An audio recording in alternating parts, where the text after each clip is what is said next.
జయ శ్రీమన్నారాయణ. నేను మీ icon astrologer Gattupalli Suresh Babu.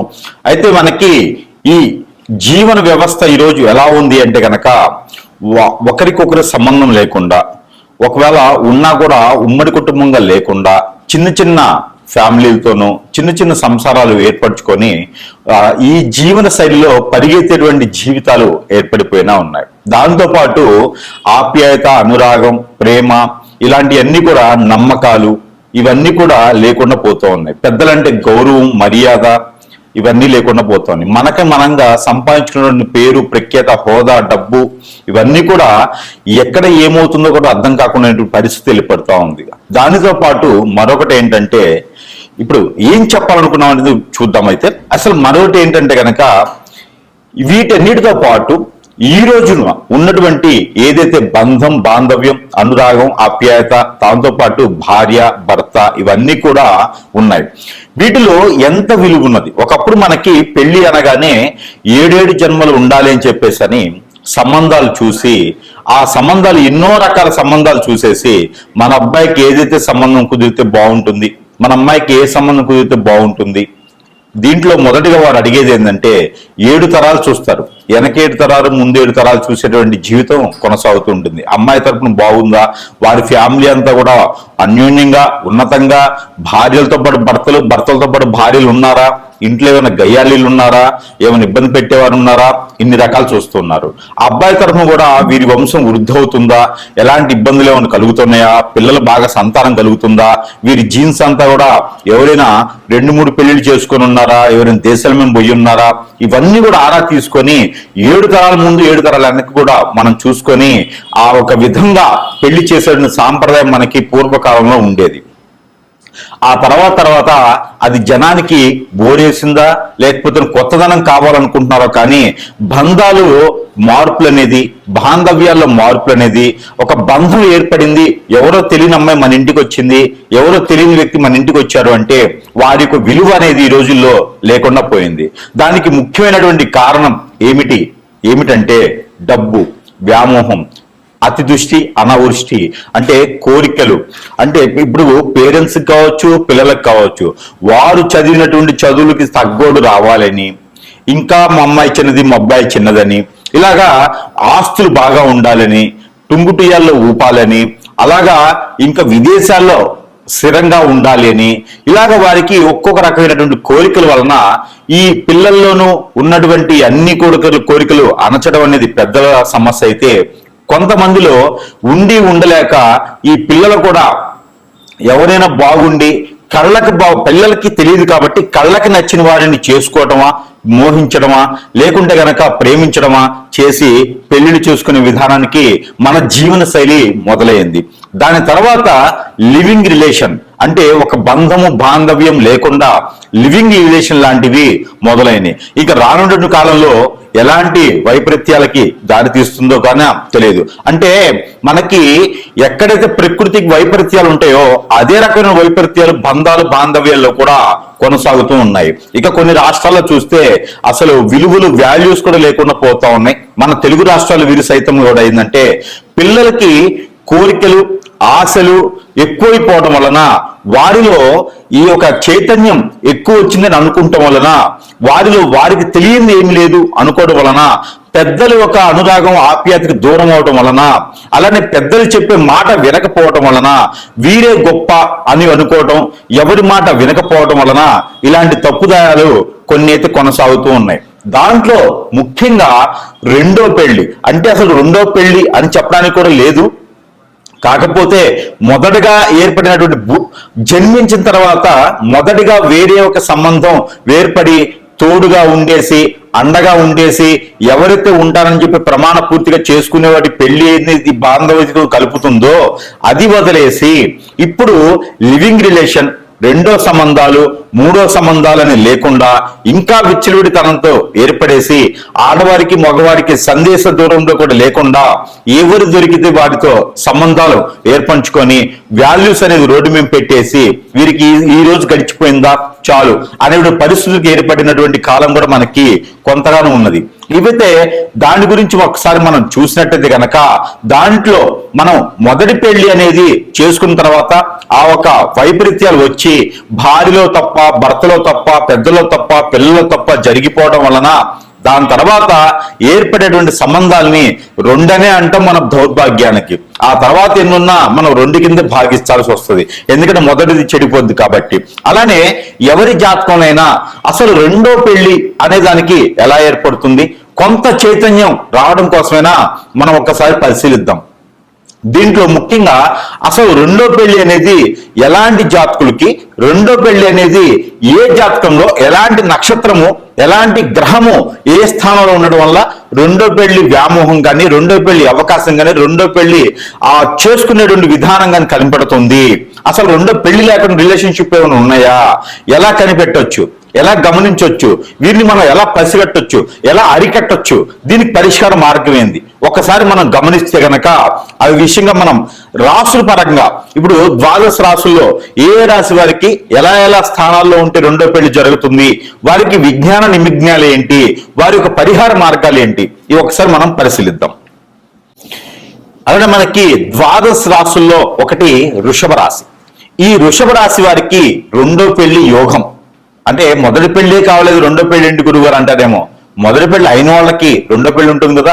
ఒకవేళ మీకు ఏదైనా లవర్ ఉన్నా, ఎఫైర్స్ ఉన్నా, లవ్ ఫెయిల్యూర్ అన్నా సెకండ్ చేసుకునేది రెండో పెళ్లి అంటారండి.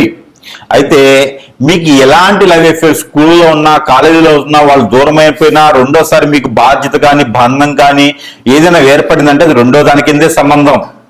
అది మన సనాతన ధర్మంలో రాసి ఉన్నది, అది మన యోగాల్లో కూడా రాసి ఉన్నది, మనకి ఎన్నో గ్రంథాల్లో ఉన్నది. ఒకసారి ఒకరి మీద కన్నేసాము, ఒకరిని వ్యామోహించాము, మోహించి ఉన్నాము, ఒకరిని మనం అనుకున్నాము మన బాధ్యతగా, మన అమ్మాయి కానీ మన అబ్బాయి కానీ అనుకున్నాము అంటే కనుక అది కాకుండా రెండో వైపు చూసాము అంటే ఖచ్చితంగా రెండో కిందే వస్తుందండి అది.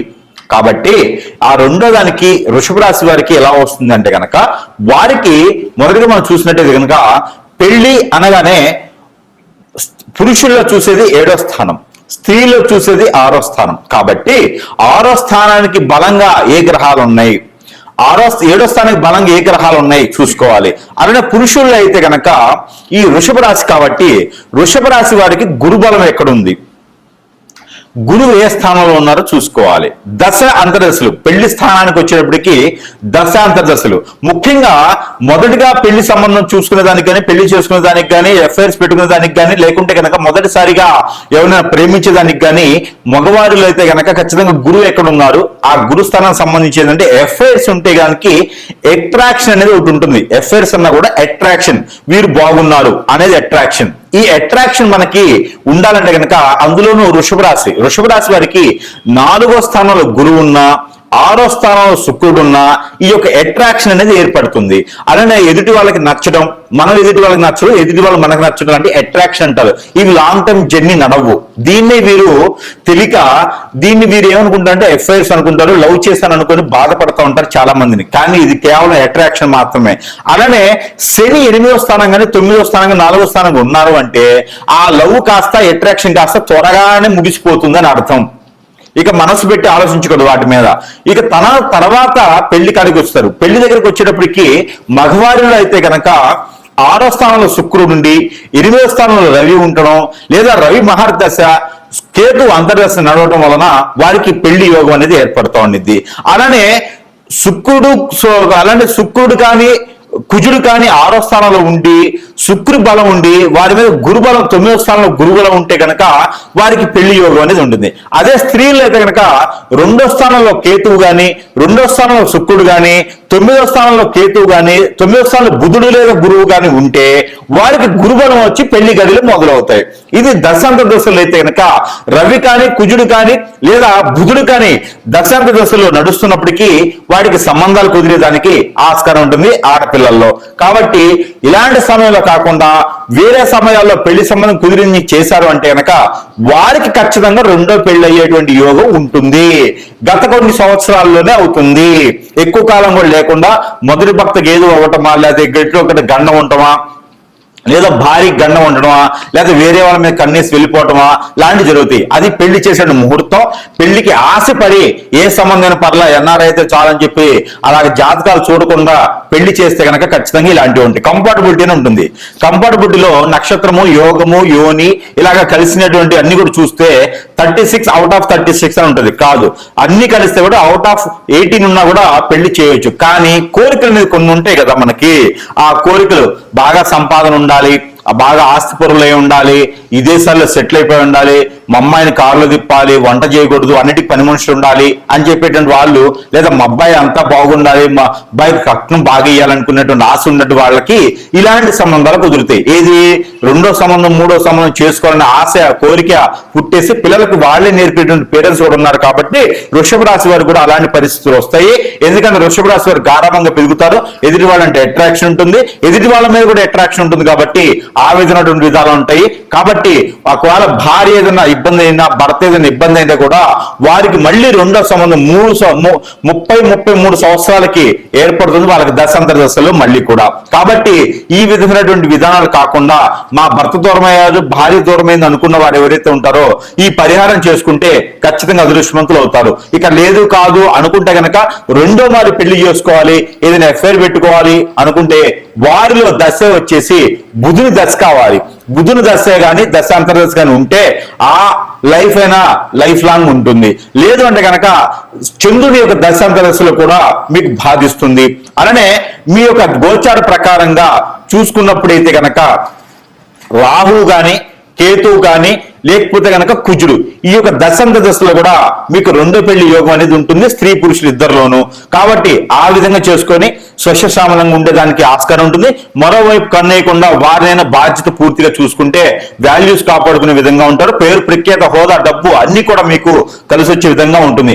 అలా కాదు గురువు గారు, మాకు చాలా ఇబ్బందులు ఉంది, మా భార్య దూరం అవుతుంది, ఎందుకో తెలియట్లేదు, నాలో మార్పులు వచ్చేసినాయి, నేను మార్చుకుంటాను అనుకునే ఎవరైనా ఉన్నారు, మా భర్త దూరం అయ్యారు, నాలో తప్పు ఉంది, నేను మార్చుకుంటాను అనుకున్న వాళ్ళు ఖచ్చితంగా నా భర్త నాకు కావాలి, నా భార్య నాకు కావాలనుకునే వారైతే ఈ యొక్క చివరిలో చెప్పినట్టు పరిహారం మీరు పాటించినట్టయితే కనుక ఈ పరిహారం చేస్తే ఖచ్చితంగా మీ భార్య ఎన్ని సంవత్సరాల క్రితం దూరమైన మీ దగ్గరికి వస్తుంది, భర్త దూరమైన మీ దగ్గరికి వస్తారు. కాబట్టి ఈ రకమైన పరిహారం చేసుకొని అదృష్టవంతులు అవ్వండి, ఒకే ఫ్యామిలీని పోషించుకోండి. జై శ్రీమన్నారాయణ. అయితే మనకి ఏదైతే పరిహారాలు ఉన్నాయో ఈ రాశి వారు కనుక ఈ పరిహారం చేసుకున్నట్లయితే ఖచ్చితంగా ఏదైతే భర్త దూరమవుతున్నాడు అనేటువంటి భారం తగ్గేటువంటి దానికి సపోర్ట్ ఉంటుంది. అలానే భార్య దూరం అవుతుంది, పిల్లలు ఒంటరైపోతున్నారు అనుకున్న వారికి అయితే ఖచ్చితంగా ఈ పరిహారం పనికొస్తుంది అనేది నేను అనుకుంటున్నాను. అయితే ఏం చేయాలంటే కనుక మీ భార్యది కావచ్చు, భర్తది కావచ్చు, పేరు సపోజ్ ఎంతైతే పేరు ఉంటుందో దాన్ని ఇంగ్లీష్ లెటర్స్ లో మీరు చూసుకోండి. సపోజ్ ఒక పేరు ఉందనుకో, మాధవి ఉందనుకోండి, ఇంగ్లీష్ లెటర్ లో తీసుకోండి, MA. అలా తీసుకున్నటువంటి పేరు ఏదైతే ఉందో మీకు తామర గింజలు దొరుకుతాయి, ఈ లోటస్ సీడ్ అంటారు. ఈ తామర గింజలు తెచ్చుకొని మీ వైఫ్ పేరులో ఎన్నైతే లెటర్స్ ఉన్నాయో, లేదా మీ ఒక హస్బెండ్ పేరులో ఎన్నైతే లెటర్స్ ఉన్నాయో ఆ లెటర్స్ కి 7 గింజలు ఎక్స్ట్రా కావాలి, 7 సీడ్స్ ఎక్స్ట్రా కావాలి. ఆ తీసుకున్నటువంటి దాంట్లో మీరు 11 డేస్ అంటే డే 1 నుంచి 11 డేస్ వరకు కూడా ఈ సీడ్ మీద తనకి ఒక్కొక్క గింజ మీద ఒక్కొక్క లెటర్ రాయండి. రాసేసి దాంట్లో ఆముదమో, కిరోసినో, పెట్రోలో, డీజిలో, లేకపోతే గనక నువ్వుల నూనె, కోకోనట్ ఆయిల్ వీటిల్లో తడపండి, ఒక పేపర్లో పెట్టి తడిపేసేయండి. ఇది మీరు ఇంట్లో చేస్తే ఈ చేతికి మట్టి అంటుకుంటుంది, అంటే చేతికి ఈ పొగ గాని మంట గాని అంటుకుంటుంది. ఎక్కడైనా దూరంగా చేసే ప్రయత్నం చేయండి. ఇంట్లో ఇవి ఏం చేయాలంటే ఒక్కొక్క లెటర్ మీద ఒక్కొక్క పేరు రాసిన తర్వాత అవన్నీ కూడా ఒక 7 గింజలు ఎక్స్ట్రా తీసుకొని ఒక పార్సల్ చేసి దాంట్లో ఈ ఆయిల్ వేసి కనుక కాల్చివేయండి. ఇది ఉదయం, సాయంత్రం సమయంలో చేయొచ్చు. రోజుకొక్కసారి చేసినా కూడా తను వేరే వాళ్ళకెళ్ళి చూడకుండా, తను వేరే లైఫ్ కి వెళ్లకుండా, తను వేరే పెళ్లి వేరే స్త్రీ వైపు చూడకుండా కూడా మీకు సానుకూలమైనటువంటి వాతావరణం కనబడుతుంది. మరొకటి ఏంటంటే కనుక ఇలా చేస్తూ 11 రోజులు దానితో పాటు తన యొక్క ఫోటో ఏదైతే ఫోటో ఉంటుందో దాన్ని A4 సైజులో 4 సైజ్ అంటే 4/6 అనేటువంటి సైజు ఉన్నటువంటి ఫోటో ఏదైతే ఉంటుందో ఆ ఫోటో కింద 4 నిమ్మకాయలు పెట్టండి. ఒక్కొక్క మూలన ఒక్కొక్క నిమ్మకాయ పెట్టాలి. స్త్రీ అయినా పురుషుడైనా, భార్య అయినా భర్త అయినా, ఎవరైతే దూరం అయితే తట్టుకోలేకపోతున్నారో వారు చేయవచ్చు. అయితే ఈ యొక్క 4 నిమ్మకాయలు అనేది ఫోటో కింద పెట్టాలి. ఆ ఫోటో పై వైపున గుండు సూది గుచ్చాలి. ఎలాగా? ఫోటోకి నిమ్మకాయకి మధ్యన ఆ పైన గుండు సూది గుచ్చాలి. మన మంచానికి కోళ్ళులాగా ఉండేటువంటిది నిమ్మకాయలు, పైన ఉండేటువంటిది మంచము. తర్వాత ఫోటోకి అలా గుచ్చితే శీలలాగా గుండు సూది గుచ్చండి. ఆ గుచ్చిన దానిపైన పసుపు, గంధము, కుంకుమ ఈ 3 కూడా కలగలపండి. కలగలిపి దాంట్లో పొడి చున్నం అని దొరుకుతుంది. ఆ చున్నం కూడా దాంట్లో కలపండి. కలిపిన తర్వాత మీకు అత్తిపత్తి ఆకు అని ఉంటుంది, లేదా టచ్ మీ నాట్ అంటారు. ఆ ఆకు పౌడర్ కూడా కలపాలి. ఆ మిశ్రమం అంటే ఒక్కొక్క టీ స్పూన్ కలుపుకోండి. కలుపుకున్న తర్వాత మీకు ఒక చిన్న మంత్రం ఉంటుంది. అది ఎవరికి వాళ్ళకి చెప్పేదానికి కాదు, స్క్రోలింగ్ మీద కనిపించే నెంబర్కి ఫోన్ చేస్తే ఆ నెంబర్ అనేది చెప్తాము. ఆ మంత్రం అనేది చెప్పడానికి ఉంటుంది. అయితే ఈ యొక్క ఫోటో మీద ప్రతిరోజు కూడా ఏ రూములో అయినా ఏ గదిలైనా చేసుకోవచ్చు, వాష్రూమ్ తప్పితే. మనం పనుకునే పోయే ముందు నేను ఇచ్చేటువంటి మంత్రాన్ని ఒక 713 సార్లు 719 సార్లు మీ పేరుని బట్టి చదవడం అనేది ఉంటుంది. ఆ మంత్రం చదివిన తర్వాత నేను చెప్పినటువంటి ఇంగ్రీడియంట్స్ కలిపినటువంటి పౌడర్ ని ఆ ఫోటో మీద చల్లాలి 21 రోజున. ఇలా చేసినట్టయితే కనుక భర్త దూరమైన వారు దగ్గరికి రావడం, ఆ ఉన్నటువంటి రిలేషన్స్ కావచ్చు, సెకండ్ మ్యారేజ్, థర్డ్ మ్యారేజెస్ కావచ్చు, ఇవన్నీ కూడా వెళ్ళిపోయేసి దగ్గర అవ్వడం. భార్య ఏదైనా వేరే చెప్పు చెప్పులోకి వెళ్ళిపోయినా, వేరే మాట విని ఆశతో కోరికతో బయటికి వెళ్ళిపోయిందన్నా కూడా ఆవిడ కూడా మీకు తిరిగి మళ్ళీ వచ్చేదానికైతే అవకాశం ఉంటుంది. ఖచ్చితంగా ఈ పరిహారం చేసి చూడండి. మరొక పరిహారం, అలానే భార్యాభర్తలు దూరమైనంత వలన మీకు చిన్న చిన్న పరిహారాలతో కూడా వారు దగ్గరయ్యేదానికి అవకాశాలు. అలానే భార్య అయిన భర్త అయిన రెండో పెళ్లి వైపు వెళ్లకుండా ఏ బాధ వచ్చినా ఏ బంధం వచ్చినా కట్టుబడి బాధ్యత ప్రకారంగా ఉండేలాగా ఉండాలి అనుకుంటే గనక ఖచ్చితంగా ఈ యొక్క పరిహారం చేసినట్టయితే ఖచ్చితంగా మీకు అదృష్టం అనేది ఉండొచ్చు. అది ఏమిటంటే కనుక మనకి కాటన్ సీడ్ అంటారు, పత్తి గింజలు. ఈ పత్తి గింజలు ఏవైతే ఉన్నాయో తన పేరుని తలుచుకుంటూ నాకు నా భర్త రావాలి, నాకు నా భార్య నాకు దగ్గర అవ్వాలి అని తలుచుకుంటూ ఎక్కడైనా సమీప దూరంలో గురువు గారు ఉంటే సంప్రదించండి. వారు ఏదైనా పరిహారం చేస్తే చేయండి. లేదు అంటే కనుక ఈ రకమైనటువంటి పరిహారం ఖచ్చితంగా చేసుకుంటే మీకు 41 రోజుల్లో ఫలితం అయితే లభిస్తుంది. 41 రోజులు చేసిన తర్వాత ఫలితం రాలేదు అంటే గనక ఖచ్చితంగా వస్తుంది. మరో 15 రోజులు ఆగండి. 41 రోజు చేస్తే సరిపోతుంది. మనము ఒక అమ్మవారికి కానీ స్వామివారికి కానీ దీక్ష చేస్తే కూడా ఖచ్చితంగా దాని ప్రతిఫలం ఎన్నో సంవత్సరాలు పడుతుంది. కానీ మనసు మైండ్ మారినట్టు తర్వాత భార్య అయిన భర్త అయిన దూరం అయ్యారు అంటే అది ఇంకొక చెంతకి చేరుతున్నారని అర్థం. ఆ చెంత నుంచి మళ్ళీ మన వైపు రావాలి అంటే గనక మనలో ఉన్నటువంటి లోపాలు ఏమున్నాయో అవన్నీ కూడా మారేటువంటి ప్రయత్నం చేయాలి మొట్టమొదటిసారిగా. రెండోది, మనం ఏదైతే కాటన్ సీడ్ అంటే పత్తి గింజలు ఏవైతే ఉంటాయో ఈ పత్తి గింజలు తీసుకొని రోజుకి ఒక 11 చొప్పున చేతిలో పెట్టుకొని ఏదైతే మీ హస్బెండ్ కావచ్చు వైఫ్ కావచ్చు పేరుందో అంటే వెళ్ళిపోయినటువంటి వారి పేరు తీసుకొని 236 సార్లు పఠన చేయండి. నా వైఫ్ నా దగ్గరికి రావాలి, మా వైఫ్ పేరు ఇది, మా దగ్గరికి రావాలని చెప్పేసి పఠన చేసుకొని ఆ పత్తి గింజల్ని మీరు ఒక పేపర్ లో కట్టేసి కాల్చి వేసేసేయండి. ఏ రోజుకి ఆ రోజు ఈ పని చేయాలి. మరొకటి, తెల్ల ఆవాలు అని దొరుకుతాయి.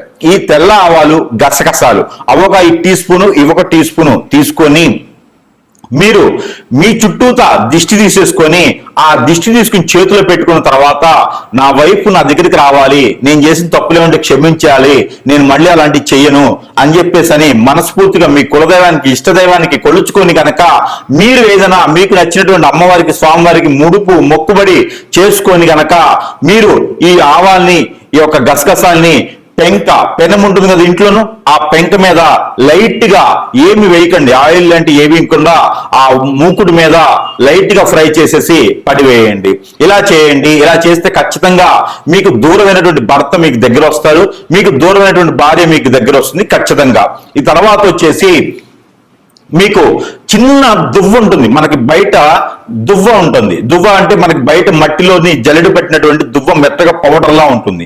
అదొకటి తీసుకొచ్చుకొని మనకి చిన్నప్పుడు చదువుకున్నటువంటి పలకలు ఉంటాయి. మనకి ఒకప్పుడైతే మట్టి పలకలు ఉండేవి, ఇప్పుడు ప్లాస్టిక్ పలకలు ఉంటూ ఉన్నాయి అన్నమాట. పలక అంటే మనం రాచేటువంటి బోర్డు, అలాంటి పలక తీసుకొచ్చుకొని దానిపైన మీ యొక్క శ్రీమతి పేరు కానీ మీ యొక్క ఒక భర్త పేరు కానీ రాసుకోండి. ఎవరైతే దూరమయ్యారో వారి పేరు రాసి ఆ దువ్వ ఏదైతే ఉందో దానిపైన పోయండి. దానిపైన పోసి 3 రోజులు మీ మంచ కింద పెట్టేసేయండి, ఏదైనా కవర్లో పెట్టేసి. ఆ తర్వాత ఆ దువ్వ దాని మీద ఉంచేసి మీరు కళ్ళు మూసుకొని కళ్ళకు గంతలు కట్టుకొని ఆ దువ్వని ఊదండి. చేత్తో దువ్వను ఊదాలి. ఆ 3 రోజులు కూడా ఒక రాగి పాత్రలో నీరు పెట్టేసి దాంట్లో ఒక లోటస్ పువ్వు వేసేసి ఆ ఒక నీరు పెట్టినటువంటి పాత్రని మనకి గడప లోపల నుంచి బయట వైపు, బయట నుంచి లోపల వైపు చూసేటువంటి విధంగా చూసుకోండి. లోపల నుంచి బయట వైపు వస్తూ ఉంటే కుడి వైపున ఉండాలి. కుడి వైపున పెట్టేసి దాని మీద ఒక మూత వేయండి, లోటస్ పువ్వు పెట్టేసి. ఇలా చేసినట్టయితే కనుక మీకు ఎన్నో సంవత్సరాల క్రితం దూరమైన భర్త కూడా మీ దగ్గరకు వచ్చేదానికి ఉంటుంది. భార్య కూడా మీకు నుంచి దూరం అయితే కూడా వస్తుంది. అలా కాదు గురువు గారు, మాకు దూరం అయితేనే చాలు అనుకుంటే ఇంక ఈ రెమెడీస్ అన్ని మీ పని చేయవు. దూరమై బాధపడే వాళ్ళు, పిల్లలు భార్య, పిల్లలు భర్త ఇబ్బంది పడేవాళ్ళు ప్రతి ఒక్కరు కూడా ఈ పరిహారంలో ఏ ఒక్కటి చేసినా కూడా మీకు ఖచ్చితంగా వారే దగ్గరికి వస్తారు. లేదు మాకు దూరం అయితేనే బాగుండు, ఇవన్నీ మాకు వద్దు అంటే కనుక ఆల్రెడీ దూరం అయినారు కాబట్టి ఈ పరిహారాలు మీకు అవసరం లేదు. ఇలాంటి పరిహారాలు చేసుకొని దూరమైన భర్తను దగ్గర చేసుకోండి, దగ్గరైన భర్తను దూరం చేసుకోండి. కాబట్టి ఇలాంటి చేసుకుని అదృష్టవంతులు అవ్వాలి. పిల్లలు పెద్దలు అందరూ కూడా భార్యాభర్తలు అన్యోన్యంగా ఉండడానికే నా ఆలోచన. అలా ఉంది అంటే కనుక సంఘంలో గౌరవులు, మర్యాదలు, ఆప్యాయతలు, అనురాగాలు, పెద్దల దగ్గర ప్రతిష్టలు అన్ని వస్తాయి. డబ్బు వస్తుంది, జాబ్ వస్తుంది, పలుకుబడి, పేరు, ప్రఖ్యాత, హోదా అన్ని కూడా మనకు సొంత చేరుతాయి. కాబట్టి ఇలాంటి పరిహారాలు చేసుకొని ఉమ్మడి కుటుంబంగా ఉండాలని నా కోరిక. జై శ్రీమన్నారాయణ.